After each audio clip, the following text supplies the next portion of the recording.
Hey, and welcome to a Toronto After Dark Film Festival 2017 video review. This is not part of the 31 Days of Horror for 2017 because the film we're going to be talking about is it's essentially an action film. It's a action drama, martial arts, gangster, assassin, love story.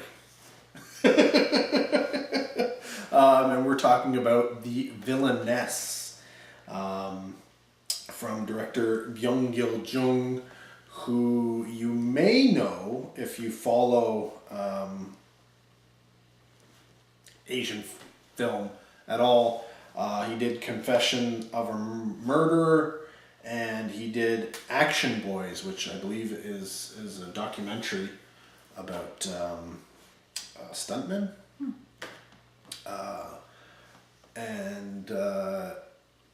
So he hasn't done a lot, but this film is getting, critics are pretty pumped about this film.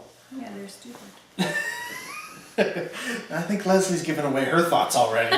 But essentially it's a story about a female assassin and her journey to becoming assassin, her journey as an assassin, and then the fall from being an assassin, I guess, to, however you want to put it.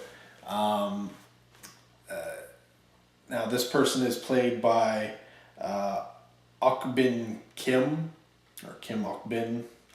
I don't know what's the first name and what's the last name. I think it's Kim Ok-bin, who has done quite a few genre films in the past, believe it or not. If you remember the Tartan Asia line of DVDs, and if you've watched them, then you'll probably recognize a few of these titles. She was in Whispering Corridors 4, Orang, which I do believe was from the Tartan Asia line, Thirst, which may have been also from the Tartan Asia line, I can't remember, but I do recall watching that on DVD, and then a whole bunch of other stuff, Over My Dead Body, The Front Line, which I believe is a war film, Yohansi, which I don't know that ever got a release over here. The Blade and the Pedal is I think that may be on Netflix. I could be wrong, but it's a TV series, martial arts type thing, period piece. She is a very prolific actor who's done quite a bit. Of course, not so much over in North America, but obviously over in Asian and such. And she plays the title character. Now, this film, it goes in many directions. I don't want to give too much away because there are a lot of twists and turns in the film, but I will also caution you that because of these twists and turns, I did find it a little hard to follow what exactly was going on. Yeah. Part of this has to do with the language barrier. Another part has to do with the fact that, especially with people who are assassins and people who are changing the way they look, keeping track of who is who and where they are when you're doing stuff in the present, flashbacks, and having different people playing, it's hard to keep track of who is who if they don't continually say somebody's name at the beginning of the scene. So I found that too a lot with, I don't know how to describe it, who was her kind of boss lady or whatever. Yeah. And then the one who was in school with her. Yeah. Were very similar. Very similar. The only thing that that distinguished it for me for those two was the other one was a mean wouldn't call her friend, but acquaintance in this, assassin school. And then the other one was sort of like a teacher role, right? Yeah. So there was very distinct in terms of what they would say, but in terms of the way they looked, They looked so similar. they were very, very similar in terms of their haircuts and all that kind of stuff. So it was like, okay. And all it took was one juxtaposition to another. And if you weren't following along in terms of exactly what was being said, you could easily get confused with who was who. But that wasn't the only person. I mean, there was lots of them. And because there's so many flashbacks and so many twists and so many little secrets, that because they're trying to keep portions of the story away from the viewer for particular reasons, you're already trying to figure this kind of stuff up. You're already at a disadvantage. Then you throw in the fact that yes, you are watching a foreign film with subtitles, and it is jumping around with flashbacks, with stuff from young people to when they're really, really young, flashbacks to stuff that happened at the beginning of the film and stuff that happened later on. It's just there's a lot of jumping around, and it can be a little tricky to follow along. I think this is a film that would definitely benefit from multiple viewings, and getting your head sort of wrapped around. Yeah, I know you wrapped around the storyline, and I think that would probably help. But I will say, and the action is this is one of the reasons why people are really raving about this. It isn't so much the story that's told in this film. I think the story, once you figure it all out, and when it's once it's been revealed, isn't really anything new. It's sort of a mishmash of several stories you've seen in multiple other films. But it's more about the action and the cinematography and the camera work, which is why this film is getting, the reviews that it is. If you saw North America Hardcore Henry, the first-person perspective action film, this film essentially opens up with a sequence like that. But it worse to me. Well, and yeah. I didn't even see that movie, but just from that trailer, it seemed a little more easier to look at. Hardcore Henry is first-person perspective, but it is steady. It's steady, right? So they use a GoPro and they put it on the person, and the person performs the thing. For some reason, the filmmakers in the Villainess decided to go with first-person shaky cam. It's horrible. And then even when they switched out of first-person perspective, they were still doing shaky cam. Most of the action sequences and stuff are all done using shaky cam. And not just mild shaky cam. Like, shaky cam has become kind of the go-to thing, especially with martial arts, to sort of give it a little bit more energy. Like, to keep it so that it seems like moving. It's not the static camera where, old school martial arts are two people fighting and the camera's sort of positioned here and they're, fighting, and then it sort of takes another angle and they're fighting, but it's always, stationary, right? And it's progressed from there. Well, you've seen it with action films. You've seen it, the Bourne films. The camera movement has increased exponentially over the years. And this kind of went to that next level, to not only is the camera moving, but the camera is like not just a little bit of movement so that it seems like somebody's carrying a camera, but it seems like somebody's carrying the camera and they're doing this. And they took it too far. They took it like it needs to. Somebody needs to put some stabilization on this camera, because it is hard to watch.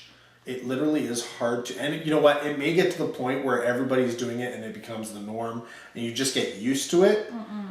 Because you'd be surprised. When I first saw The Matrix, I thought it was going too fast. When I first saw the Bourne Identity, I thought that the shaky cam was too much.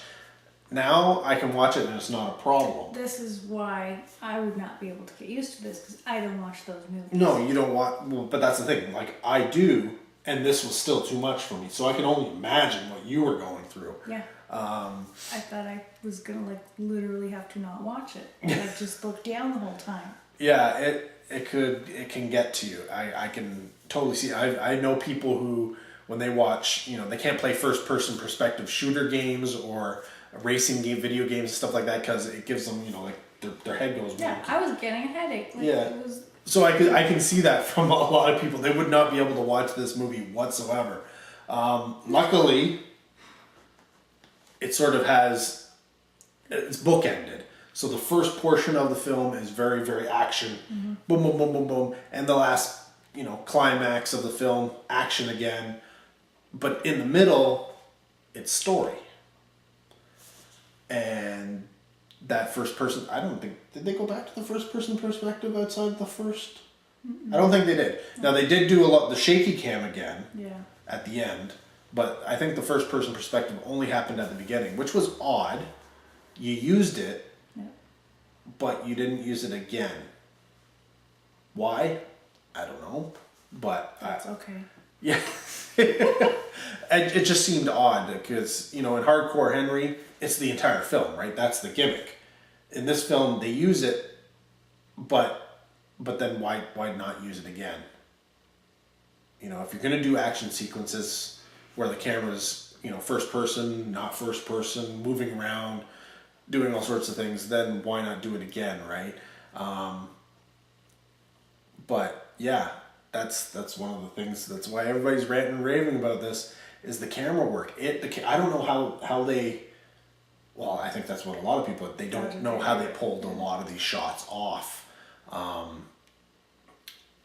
because it's seamless. It is seamless. The camera is doing things the camera should not be able to do. It's like close-up shots, and it's going around and moving and all this kind of stuff. And you're like, okay, whatever. I've seen that before. They have a camera on a tripod or something, and it's moving and all this kind of stuff. But you're like, but there's no place for that tripod. There is no place for that camera car. There is no place for that. The only way for them to do it would be for somebody in the shot to literally be carrying the camera and, doing a thing, and then they sort of pass it off to the other person who's holding it, and then, it's odd. The only thing I can think of is they were doing so many takes that, that would have taken forever to edit. Well, that's it. That's what I can only think of. That's what was happening is they were doing so many takes and somehow managed to get it so that they were, seamless. I mean, there are a few moments where you're like, I could see, where they obviously stopped the camera and then proceeded from it and went to a crane or something like that. But I can't see them doing these in like one takes. There's no one, continuous shot, even though it seems like a continuous shot. There's no break or anything like that. There had to have been a moment where they stopped the camera and everybody just had to, I don't know, did they freeze? Did they just stay in place while they set up the next camera? Or, like, I don't know. Because normally you would see and they would, get to maybe like a black spot where it's, a black camera, a black shirt, or something that's dark, right? And then you can go out of that. That's an easy transition. It seems like the camera is just continually moving, but it's not. You froze on black, you start the camera back up on black and move out of it. You don't have to worry about it. But when the camera shot is the side of your face, and then the camera somehow goes above your head to this side of your face, it's like, well, how did they do that when there's no place to put the rig? Because on your next shot, it's in front, and then it's behind, and you're like, but where, normally you'd have a big crane with the camera, and the camera would be moving, and you'd be like, okay, that's great, but the crane has to go somewhere. There has to be a rig there. How do you hide that rig? And I think that's what a lot of people are trying to figure out. You know, like, where are the edits? Where are they stopping? How are they managing to pull these shots off? Because it's an action sequence, right? It's not slow. It is fast paced, and it is go go go, and yeah. You know what, well, it's hard when it's shaky cam to actually follow anything, but wow. Either the people doing the action sequences and the choreography are like geniuses and can manage to pull it off exactly the same over and over and over again, or they just took so many takes. That's the only thing I can think of. There were just take after take after take after take, making sure they had it and that they could do it. And I guess with technology now, I mean, you can see the playbacks and the dailies and what you just shot, and you could be literally monitor to monitor and go, can we make that shot work? Yes, we can do that. Maybe a little touch up in the computer, and you can move through it, and you don't notice it. But oh my God, I've never seen camera work like this before. Never seen it before. Just blows you away. But anyways, outside of that, okay, moving on. Middle of the film kind of is essentially it's a love story. This is what I didn't get. I didn't want to see this movie in the first place. No, she doesn't like action films. She's not big on subtitles. Not to say, like, there's some action movies that I've watched and I'm like, oh, that's pretty good. You know, Yeah, all right. Whatever. But it's not my first choice. No.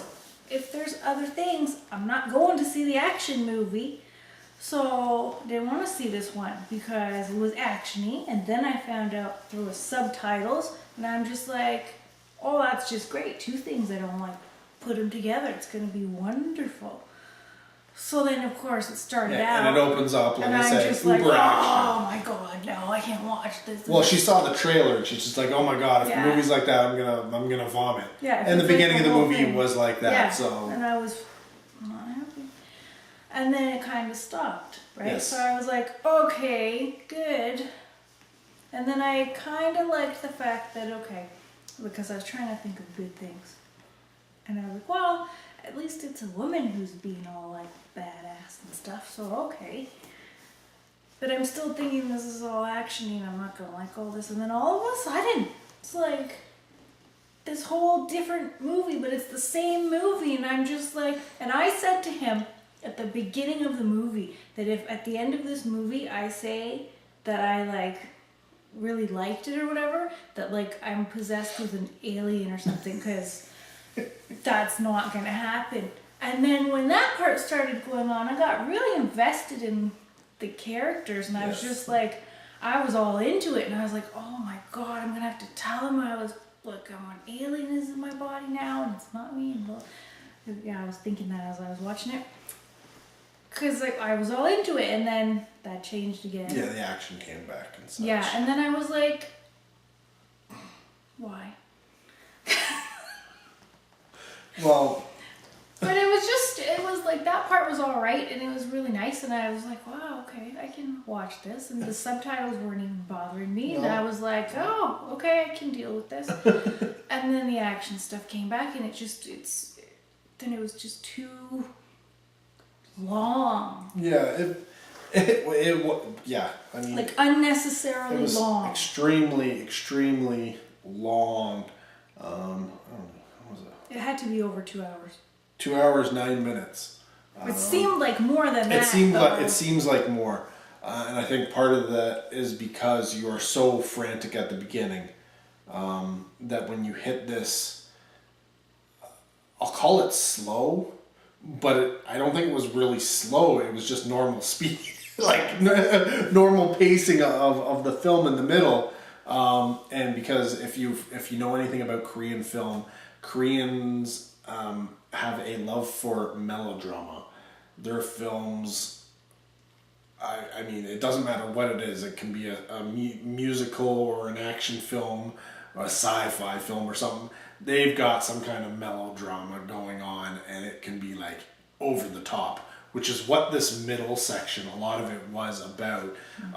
So, you know, you've got this whole build up, this action, and like crazy action, and then you sort of get into a training camp section where the action sort of dies down. The editing was quite abrupt in that portion of it. It didn't really give you a chance to see the development of this character through this training thing.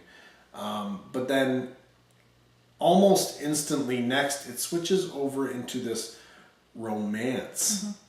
As this main assassin character is getting wooed but that was just adorable. yes, by essentially a handler, somebody who also worked for the assassin, who she did, you know, assassin school, who she didn't know, who I guess there's a group, and it's always like this. The girls are all the assassins. Okay, this is assassin school for girls, and the guys essentially all end up being their handlers.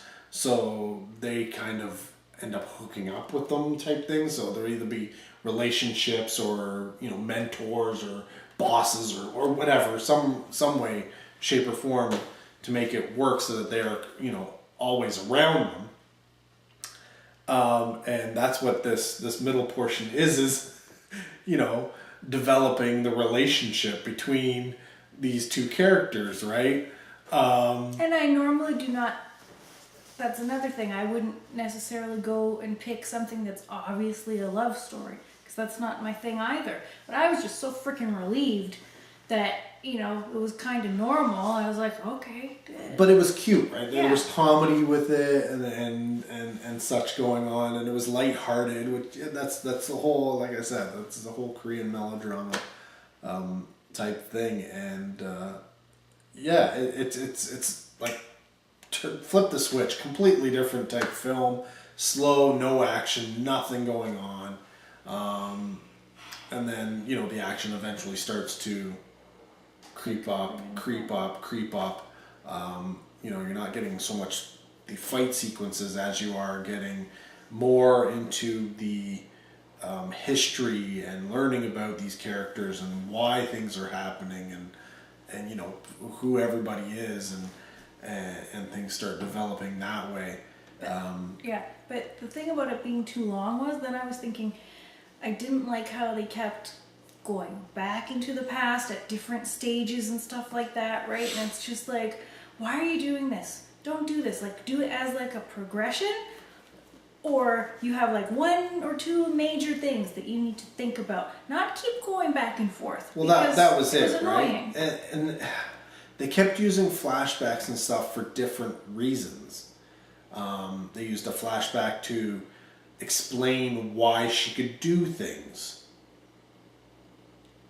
Okay, but then they used flashbacks to show you what you didn't see, and then they showed flashbacks to show character development, and then they showed flashbacks to show you stuff and explain the secrets, the things that you didn't know. And it's just like, okay, flashbacks as a device work, but when you use it for almost everything in some way, shape, or form, it's just like, okay, this is a bit much. Move the story forward. You didn't need to go back. You didn't need to, and not that this is a spoiler, because it happens really, really quick.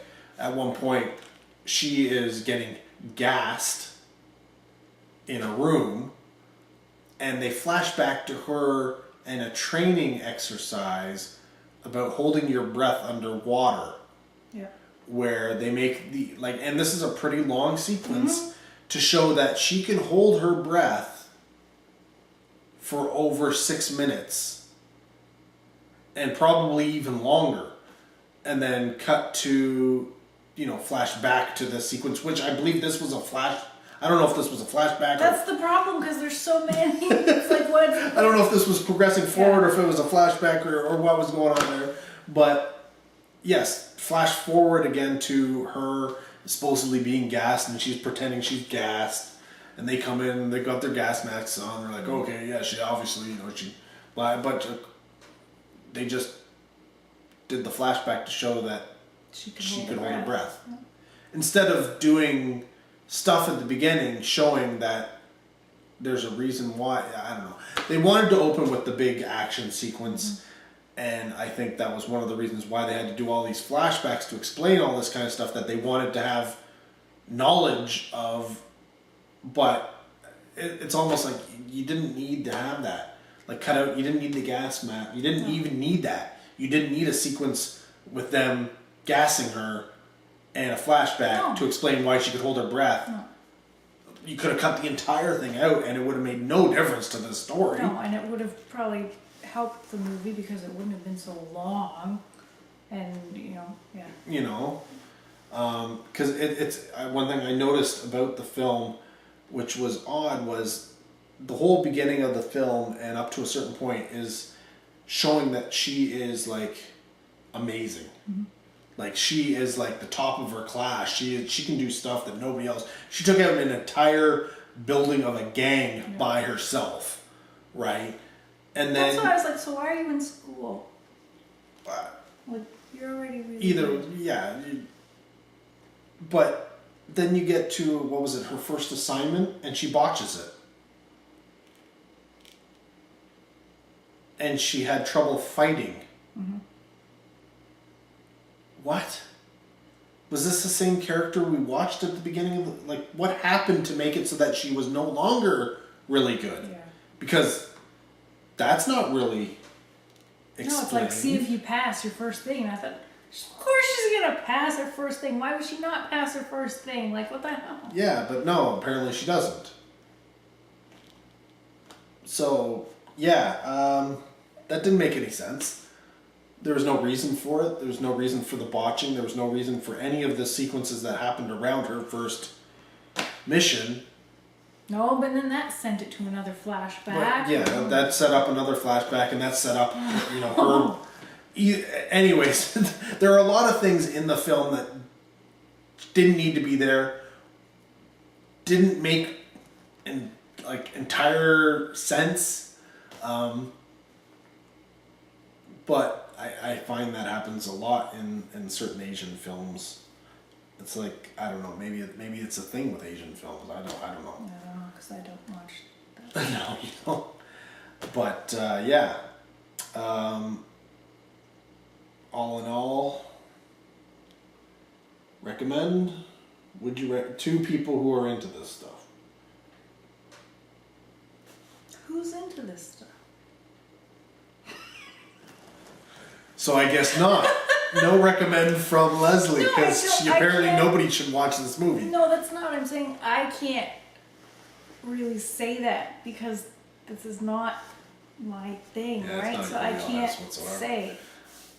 Because I never watched this stuff, so I can't say. I can say what number I give it, but that's all I can say. Give it a rating, and then I will move on. 2.5.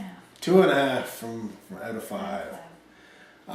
For me, I would definitely recommend it. I mean, there's a reason why the critics are going on, and I think it is something that you definitely should check out, because I do think that film in general will probably go in this direction. It happened after The Matrix. It happened after The Bourne. Of course, this isn't a North American film, but I can easily see somebody from North America picking up and trying to imitate, what was being done. I mean, Hardcore Henry did their version of it. I don't know that if it had been more popular, I think we would have seen a lot more of that first-person perspective stuff. But just in the camera work in general, I think we will probably see more of that coming out of Asia. And as a result, I think it will influence North American films to the point where you may see, a Marvel Studios or Star Wars film where they have aspects of this type of action going on in it. 10 years down the road, maybe. Who knows? I don't know how quickly it can happen. Sometimes it happens overnight, sometimes it doesn't.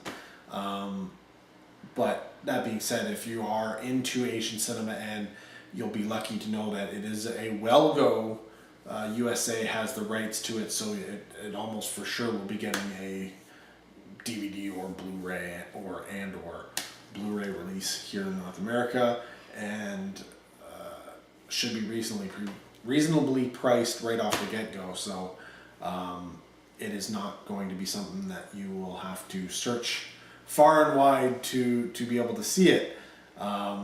So if you are into martial arts films in general, this is definitely something you should check out. If you are into Korean cinema, you probably saw it already. Probably, you know, if you're in North America, you probably torrented it out of Korea already. But that being said, if you are at all, if you at all get motion sickness, be prepared. Skip the beginning. Watch the beginning of the film with caution. It may make you sick. If it does, pause it, take a break. It's worth it in the end, but you know. It's not worth getting sick over. No, well, there's things that, you know, best things in life aren't free, right? You gotta pay your dues. But I think I managed to watch it.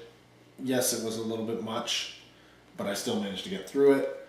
And like I said, I think we'll be seeing a lot more of it, and you will get used to it eventually, because that'll just be the way it is. So I got through it. you got through it. Yes, you did.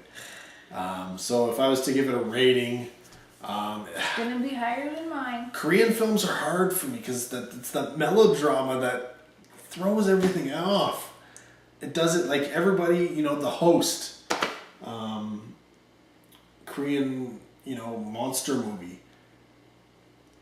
The melodrama, just everybody raved about this film, and I watched and I was just like, why is it so over top dramatic? Because it's Korean, that's what they do. So yeah, it seems like completely different movies. It's like there's very, very different films going on here. Because it was confusing, and because I don't think that the flashbacks and all that kind of stuff was a little bit over the top. And of course the camera was way too shaky. If it had been less shaky, I think it would have been so much better. So I'm going to say I'm going to give it a 3. I think I'll give it a 3 out of 5. I would like to give it more, but I think there are problems with the film. And because, you know, you can get all over the camera work and the cinematography and the action and the way it was presented. But if the rest of the film doesn't, you know, follow as being great as well, then it's not all for naught, but it definitely, you know, it doesn't make it a fantastic movie all around. So for that reason, I'll give it a 3. Yeah, not perfect, but it does have a lot of good things going for it and a lot of reason to check it out. So yeah, that is the Villainess. I think we went on a lot longer than I was expected for that one. Yeah, whatever. So yeah, more to come. More Toronto After Dark Film Festival. Keep watching. Check out the playlist. And yeah, if you've seen the Villainess, let us know down below. Thanks for watching. Till next video, take care. Have a good one.